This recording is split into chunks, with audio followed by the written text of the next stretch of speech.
الحمد لله رب العالمين الرحمن الرحيم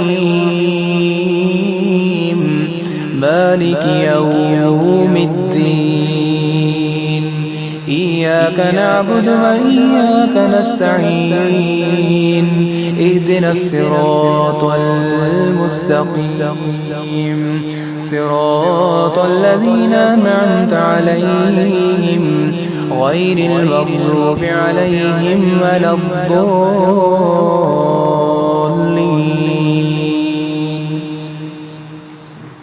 سبحان الذي أسرى بعبده ليلا من المسجد الحرام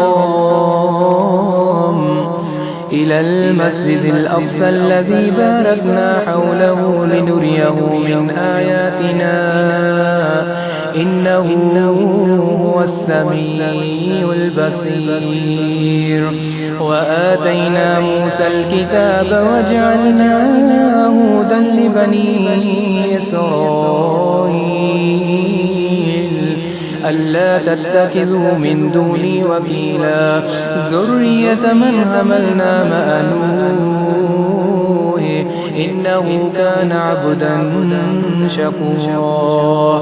وقضينا إلى بني إسرائيل في الكتاب لتفسدن في الأرض مرتين ولتعلن علوا كبيرا. فإذا جاء بعد أولاهما بعثنا عليكم عبادا لنا أولي بأس شديد فجاسوا خلال الديار وكان وعدا مفعولا.